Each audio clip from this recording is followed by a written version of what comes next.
Ayun, no? Ganda ng mga kits natin, mga lods. Mga solid, oh. Yan, mga idol, mga lods. Let it, bang, bang. Magandang umaga, mga idol, mga lods. Ayun, no? Ang kit ng mga alaga natin, mga lods. Yan, mga idol. Ngayon yung ano natin, mga idol, ano lang, i-recap ko yung ano natin kahapon, yung vlog natin, mga idol, mga lods. Ganito yan, mga lods. Yung sinabi ko kahapon, ano yun ha, lagi kong uulitin, mga lods. Hindi ko po sinasabing gayahin nyo. Ulitin ko, nag-experiment po ako o nagtetest ako. Kung bakit tinitingnan ko kung totoo nga yung mga sabi ng ibang mag-iibon o mga ibang tao na minsan napapanood natin na inbreeding yung ano, sabihin may defect pag magkapatid. Yung mga lods, totally na testing na natin, naka dalawang clutch na. Pero yung clutch na yun, mga lods, yung pangalawa, pinaampon ko yun. Yung sabihin, pinalimlim ko sa iba. Iba yung namisa. Tsaka mabagal, pinalimlim ko na. Tapos, hindi umitlog kasi dapat itlog ka agad yun eh. Pero sa ngayon, wala akong nakikitang ano pa. Kasi nga bago. Nagtetest tayo, mga lods. Patuloy tayong magtetest. Tingnan natin. Pero ulitin ko, hindi ko pinapayo na gayahin nyo yun. Ako po, sariling experiment ko yun. O, sabihin, sarili kong ano yun. Gagawa ko ng ano. Tingnan natin kung totoo ba yun na may mga defect. Although, marami na nagsabi. Di tingnan natin. Kasi ang habol ko lang naman doon, mga lods. Kasi malalaki sila. Yan ako. Siguro isang tira tapos iaano ko doon sa papares ko doon sa iba. So medium at saka big size. Maganda yung labas nun, mga lods. Yun lang yung ano ko doon, layon ko doon. Pero wala akong layon na puro pagpares-parisin yung magkakapatid, mga lods. Wala akong anong ganyan kasi sa dami na naman ng ibon natin. Totally, hindi mo naman dapat na gawin na yun eh. Kaya lang tayo, mga lods, lagi kong sasabihin, nag-experiment po ako kung totoo nga. Parang patunayan natin na, oo nga, napatunayan, totoo nga. Di, tsaka natin talagang buong giting na sabihin na meron talaga na defect. Diba, mga lods? Pero sa ngayon, nakadalawang clutch ako. Titingnan natin kasi maraming mga sinasabi ng ibang ano, yung kagaya nung kaluts natin na sabi niya, minsan mahabaan to ka. Ano yan, napanood ko na rin yun, yung mga sinasabi nila. Tsaka may pinakikita silang video. Sa atin lang, di subukin natin. Wala namang ano doon eh. Wala namang tayong nilalabag. Kahit sa Biblia, mga lods, ano yun. Walang labag doon kasi ano yun eh. Iisa yung ano yun eh, lahi eh. Sabihin, lahi ng baji, parakeets, ayan. Pwede yun. Ang masama lang, lods, na pagparisin, kagaya ng Alps 2 o Alps 1, iparis mo sa parakeets o baji, ano yun, mga lods. Kahit sa Biblia, bawal yun. Kasi di ba? Napapanood nyo naman siguro minsan yung donkey mukha siyang kabayo, tapos tsaka yung kabayo, tapos zebra, di ba? Makikita nyo binrid nila yan, pinagparis-paris nila. Nakapagpalabas naman sila, mga lods. Kasi parang lahi ng ano yun eh. Pero sa katotohanan, pagdating sa Biblia, labag yun. Dapat kung tigre lang. Kung leon lang. Ngayon may liger eh. Lion at saka tiger. Tapos yung si donkey, yung zebra tsaka donkey, mga lods, pinagano nila. Bawal yun. Kung Biblia ang pag-uusapan, mga lods. Hindi tayo ano naman doon. Malalaking hayop kasi yan eh. Bakit kahit siya maliliit? Kasi sa maliliit naman hindi ano yan eh. Ewan ko rin kasi alam mo yung mga scientists, yung medyo may mga alam mo yan. Although pinapahintulot ng Diyos yan, kaya lang labag sa kanya. Parang ganito lang yan mga lods. So, gagawa lang ako sample Ito, huwag niyo ipagkamali. Halimbawa yung tatay, sa tao mga lods yung tatay, nirate niya yung anak niyang babae. Suklam-suklam sana yon sa harap ng Diyos yun o sa Biblia, diba no? Sa Panginoon. Kaya lang siyempre kung mo parehas tao, lahi ng tao, magbubunga yun mga idol. Kasi ano yan kumbaga parang ganito, yung green o yung blue at saka yellow, pag minix mo yan sa atsa gusto mo may lalabas na kulay dyan, magiging ano yan, magiging green, parang ganon. Kaya kung sa tao, kung ginawa mo yung karumal-dumal na yun, magbubunga yun. Pero ayaw ng Diyos yun, mga lods. Kaya parang gano'n din niya sa mga hayop. Na pag nag-match yung ano nila, o kaya nilikot talagang todo ng mga, ako tawag ko dun, mga baliw na scientist nilikot, ayun. Minsan nag-ano yun, may kinalalabasan talaga yun, nagbubunga talaga yun. Pero, bawal yun ng Biblia mga lods. Ako iniiwasan ko yun kasi ganito po yun mga idol Di ba tayo nagpa-vlog lang. Yung libangan natin, nakuhilig natin, naglilibang nag-vlog. Kung minsan nakakabenta tayo, kumikita tayo kahit papano, kahit pangkain lang nila. So, malay nyo, balang araw, mamonetize tayo, kikita tayo mga lods. At ako, hindi ako ipokrito mga idol. Yun talaga yung ano ko para kumita. Kasi nasa edad na rin tayo mga idol. Siyempre, hindi na tayo ganun kalakas. Naghanap tayong ibang mapagkakitaan. Yun yung ano ko, kaya ako nag-vlog. Ngayon, kung sa paglilibang ko, o sa pagbablog ko, magkasala ako, ayoko naman yun. Labag yun mga lods. Ayoko yun. Mga lods, ang layon po natin wala siyempre siyempre sabi ko nga kaya ako nag-vlog, siyempre malay mo maswertihan natin si algorithm mapansin tayo, mamonetize tayo pag napuno natin yung hinihingi niyang requirements. Pero sa paggawa ko na ito mga lods, di kagaya ng ito, wala man akong kasi uso ngayon sa social media yung atakihan mga lods, di ba? Kasi buong mundo aware na tayo sa ganun, na tayo mga Pilipino na tirahan. Pag nag-away, dadalhin sa social media, ganun. Ayoko pong sumabay sa ganun mga lods. Hindi ko type yung mga ganun. Tsaka ayoko talaga. Kikita ka lang puro atake gagawin mo. Sige, makikisaw-saw ka sa Hindi totally ako, nag-iisip na nung araw pa sabi nga sa inyo, nagpa-vlog na ako. Kaya lang, di ko lang kung anong maisip kung Kasi, ayoko sumabay sa ganong lakaran ng mundo.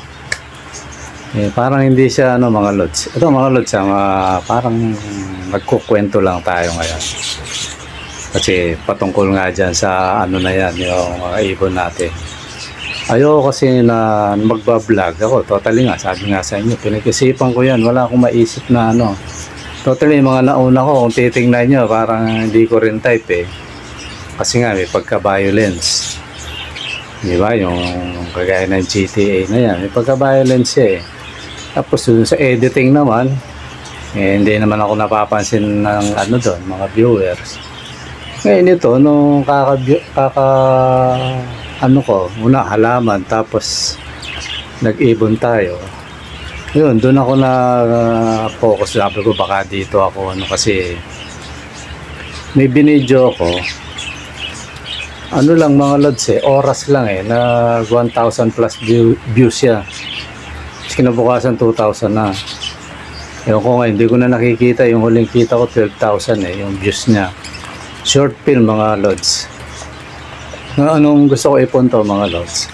Ang gusto ko talaga yung nagbablog tayo, napapakinabangan ng kapwa natin. Ito, kagaya nito. Actually, may isa pa nga akong naiisip, kaya lang baka yung parang magpatawa ka kasi ako mga lods malikot din yung isip ko may makita lang ako, kaya kong gawa ng yan kaya kong gawa ng kwento yan na nakakatawa, kaya lang sabi ko baka kasi sa biro din mga lods rin yan minsan iba may birong pangit para sa iba biro pero nakakasakit sa kapwa ayoko rin, baka doon ako mauwi naman. Pero wala nang masama magpatawa, pero minsan parang tingin natin okay lang pero pala nakakasakit na tayo. Ayoko rin yun mga lods. Ngayon kung halimbawa may nabanggit ako dito katuwiran lang, parang nagsasalita ka lang ng tama, yan, relate sa ibon na halimbawa may tinatamaan wala man akong problema ron mga lods.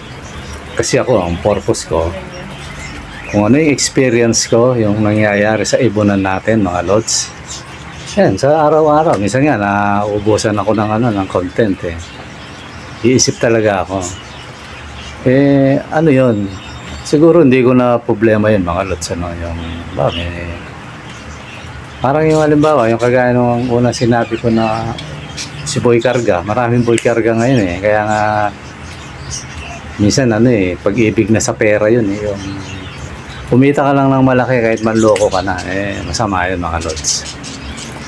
Kahit bumili ka ng lechon baboy halimbawa, nakahanap bili ka dahil kumita ka, pero hindi sa magandang paraan.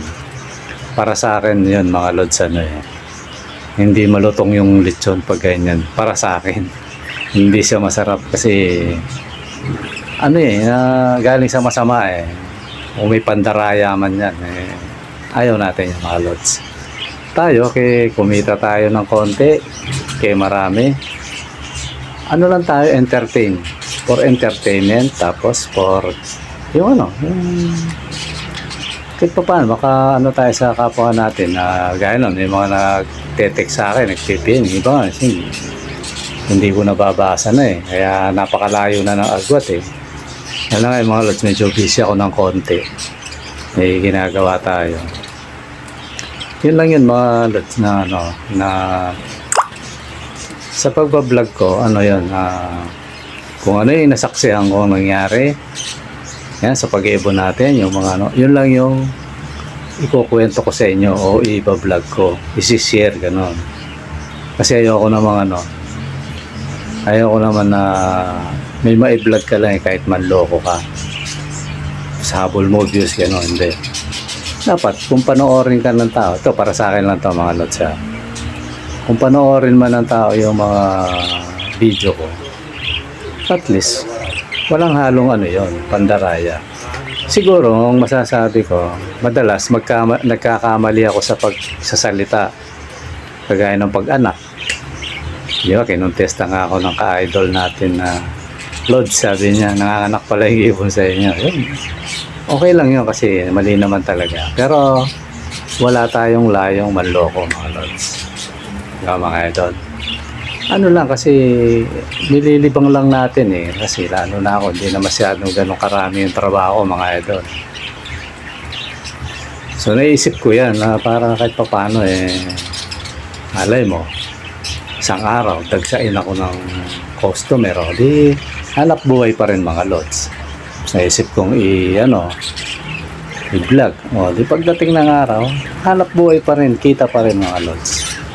Pero ayokong kumita na galing sa hindi tama. Kasi ako mga lods nung araw, nakukontrata ako Ito, kumbaga sabi nga, kwentuhan lang muna tayo. Nakukontrata ako. Minsan mga lods, hindi ako nandaya sa mga kinokontrata ko. Kaya nga hindi ako umasenso Kasi minsan pag may naiinggit sa akin dahil malaking kita ko, sinisiraan ako, inaaway ako.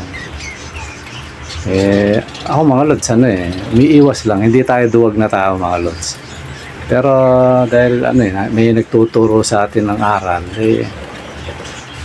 umiiwas tayo sa gano'n. mas minamabuti ko mga lods na iwan yung malaking kita ko kaysa makipag-away ako. Yun yung ano ko sa buhay mga lods. Kaya nga minsan si Commander nagagalit yun na mo kontrata iwanan mo. Pero iaalisin ko yun mga lods. Inaalisan ko yun. Nagpapaalam ako maayos sa may-ari. Although may-ari malaking panghihinayang niya kasi marami na mga lods, mga amo ko na nanghinayang sa akin. Kaya lang ako, hindi nila ako maintindihan. Anin ko naman yung pera tapos nakikipag-away ako. Ayoko yun mga lods. Para sa akin hindi siya masarap gastusin. O kaya may tutulungan ka. Nakipag-away ka muna tapos kumita ka. O kaya nandaya ka. Nanloko ka. Nasa kontrata halimbawa, Tapos kunwari tutulong ka. Sa tingin mo nalulugot kaya yung Panginoon? Tingin ko hindi. Di ba mga lods, Ganun po yung prinsipyo ko. Mula nagtrabaho ako, iniiwasan ko yun yung mandaya kasi basta yun po yung ano ko sa buhay na ayoko man lamang kasi baka mamaya dumating ang araw bumalik sa akin yun mabigat. Di baling tayo yung lokohin nila. Ako madalas mga lods nadadali tayo minsan sa ganun. Okay lang yun, wag lang tayo yung gumawa ng ganun. Kaya ako mga lods yan, baka may nakakilala sa akin mga katrabaho ko. Although, may mga nakakaaway akong magtapat lang sila o kaya mag-comment sila. Wala akong ganun mga lods na nainiloko ako. Kung may makapanood sa akin dati kong amo, yan, patutunayan yan. Kasi nga, pinagduduldulan na yung pera mga lods Naranasan ko kasi yung bayad na yung kontrata, babayaran niya uli ako. Hindi kaya ng konsensya ko yun mga lods. Tapos pinagalitan ako. Pinagalitan niya ako kaya sabi niya, batayan mo ayaw mo bang mamasukan sa akin? Sabi ko, hindi po ma'am. Bayad na po talaga kayo. Sabi ko. Ayaw niya maniwala. Ngayon, ang ginawa ko, sabi ko, sige, tatanggapin ko yan. Ang natanda ko, kinuha ko 1/4 lang. Hindi ko nasasabihin yung preso mga lods kasi malaking pera yun Kinuha ko 1/4. Nagulat pa, ba't Nasabi ko na lang kasi sabi ko nga sa inyo, ma'am, bayad na kayo. Ngayon, kung sa tingin nyo hindi, sige, tawad na yon. Sabi ko, 1/4 lang kinuha ko doon sa pera.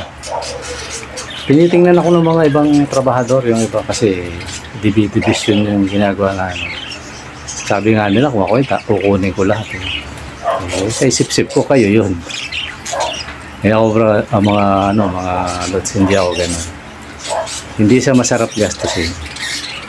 At saka yun, hindi ko siya ginamit sa mga masaselang bagay mga lods. Kasi hindi ko siya pinagpaguran Bagamat parang bigay sa akin yun, pero hindi ko kung ano-ano lang binili ko ron, pero sa mga masaselang bagay, hindi ko ginamit yung pera na yun. Ganun po ako kasensitive sa pagdating sa bagay na yan. Ngayon, sa pag-iibon naman, ito, magiging saksi yung mga rito. Although, may galante, mga lods, pag pinilit nila, tinatanggap ko yun. Imbis na kumita ako, patungan ko, baka kasi minsan ganyan, pag naramdaman tinataasan ako, hindi mga lods Imbis na taasan ko, binababaan ko pa. Yan, saksi na yung mga dyan, yung mga bumibili rito. Ganun mga lods, kaya sa vlog ko na to mga lods, yung pagkakamali, madalas yun. Pagsasalita ako minsan, kasi hindi naman mataas ang pinag-aralan natin mga lods. Kahit palagay ko, kahit nag-aral ka, minsan sa kada daldal, nagkakamali tayo Pero, isa lang ang pinakamaganda doon. Wala tayong layong magmali o manloko mga lods. Yan, kagaya yan. Nag-aano ko. Dapat di ko pa ilalabas yun Talagang titingnan ko talaga. Ipapakita ko sana ito. Produkto ng yung kumbaga sa inbreeding mga lods. Yung sa magkapatid. Kumbaga itong na to, parang dugtong lang to. Ito yung produkto ng inbreeding. Kumbaga, kung sana ilalabas ko pa sana. Pero pa rin yan. Balang araw, may labas pa natin kung loob yan. Papakita natin yung inbreeding. Ito talaga mga depekto. Maaaring pingaw yung tuka, mahaba, display leg, di ba? Kung ano yung depekto, yan. Masasabi natin siguro ito, no? Ito, produkto ng ano. So, sasabihin natin, kaya huwag nyo na pong subukan kasi ito na yun. Tapos dito naman, oh, ito po yung ano, hindi sila magkapatid. Ito yung naging labas. Maganda siya, ganito, ganyan. Oh. Yun lang yung layo natin mga lods. Kaso, totally matagal na rin ano yan eh.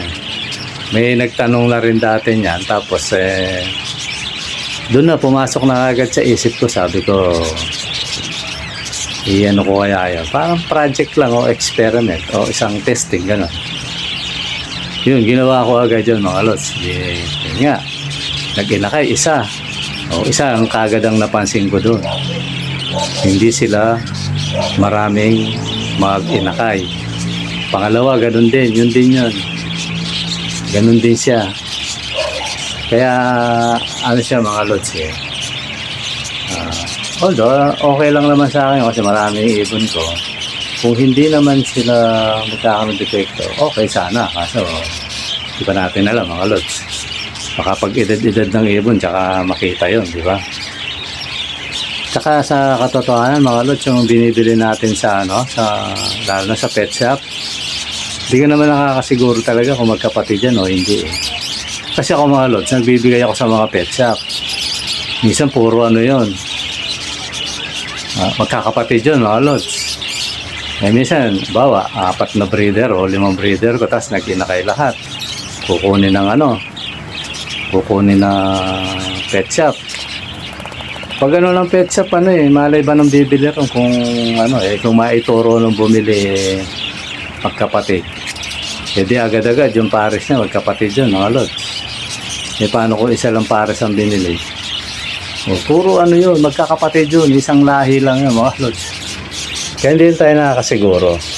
Ngayon, ang kagandahan lang, pag tayo yung breeder tayo, tayo nag-aalaga, alam na natin yung kung sino yung magkapatid, saka hindi. Kaya ako mga lods, ito, kwento ko lang. Bumili ako ng ibon, una sa Bulacan. Then layo, Bulacan. Pangalawa, dito sa amin. Di layo na ng distansya, Pangatlo, doon sa Cartimar, sa Pasay. Quezon City to Pasay. Ngayon, kung pag nagtagpo pa rin yung magkakapatid na yun, wala tayong magagawa. Pero imposible na yun siguro mga lods. Na yung pinagbibili ko, At saka ganito yung ginawa ko mga idol, mga lods. Bumili ako dito, puro babae. Tapos dito, puro lalaki. Tapos puro babae naman. Tapos babae, lalaki na talagang tinitigan ko na baka hindi magkapatid to. Ganun ang ginawa ko mga lods. Kaya nakakasiguro ako na yung mga mga alaga ko, yung mga una, mga lods wala magkakapatid doon na pares. Ito lang ako mismo yung nagpares dahil experiment. Kaya siguro ganun sila kapertil kasi talagang malayo yung lahi pinanggalingan. Di ba mga lods na? Kasi ano yan ewan ko kasi ikukumpara ko sa tao. Kumpara ko lang mga lods para makakuha tayo ng para releasein. Huwag niyong ipagkamali. Yun lang kasi meron magkamag-anak, mag-asawa. Para sa akin, para nandidiri ka Di ba ganun mga lods?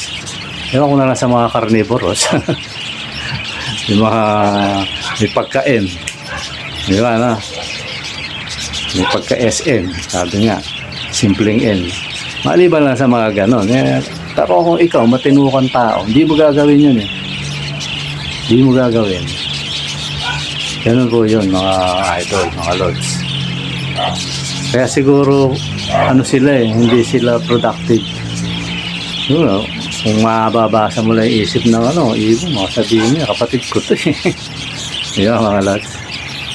Kaya po yun, yung ginagawa kong kaya sabi ko, nasa inyo kung gagayahin nyo o hindi. Kasi ako nag-experiment lang. Kumbaga natokso lang ako na ano, natokso lang ako na i-content kasi nga may nagtanong. Ngayon, yan, yung mga masungit na nanonood dito. Tingnan nyo yung comment section. Andun yung nagtanong eh. Nag-comment siya, basahin niya mga lods. Kasi baka mamaya isipin ng iba eh, kunwa rin lang. Hindi yung mga lods. Talaga may mga nagtatanong, kaya lang iba, irrelevant. Irrelevant yung tanong, kaya hindi ko na sinasagot. Yung kagaya ni Sir Gio, yung rainbow na red eye. Totally, hindi ko nga tinapik yun eh. Tsaka tinext ko siya. Oh, sabi ko, mga lods, wala po pong ganun. Di ba? Ganun po kasi, mahirap naman yung na, halimbawa, yun, kagaya sabi ni Sir Gio na ganito eh, lumikot yung isip mo kay content ko nga to, ganito, ganyan, meron eh. Ayoko po yun, lang. Kung ano po yung reality o possible, malay nyo, ako pangarap ko rin yan eh, yung siguro si Sir Gio. Kasi ako pag nakaupo ako sa ibunan ko, mga lods, i-imagine ako ng ano kaya kulay nito, ganyan, ano kaya to itsura pag ganito, ganyan. Niisip ko rin yun. Kaya malamang si Sir Gio ganun din eh. Parang nag-iisip din siya ng kaya naisip-isip niya tawag na to, rainbow na pula ang mara, di ba? Possible yun, na malay natin pagdating ng araw. Kasi lalo yung mga veterano mag-iibon, talagang walang yan. Walang tigil yun sa lalo yung mga may kaya nilang kasi yung yan mga lods, yung mga breeder na yan, sila,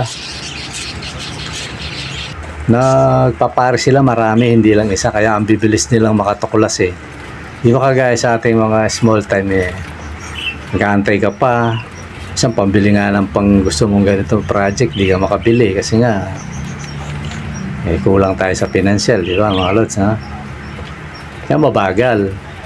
So pag nakabuo ka, wala na, huli ka na sa balita, kumbaga patok na. Pero sa akin, hindi man ako nakikipagpaliksahan sa ganun mga lods. Ang kasiyahan ko lang ba, nag-project ang ganito, lumabas. Di wow, di ba? Masaya. At least sarili mong palabas yun, kahit balit ka na eh. Kumbaga sa cellphone uy, naka iPhone 12 ako, ganun.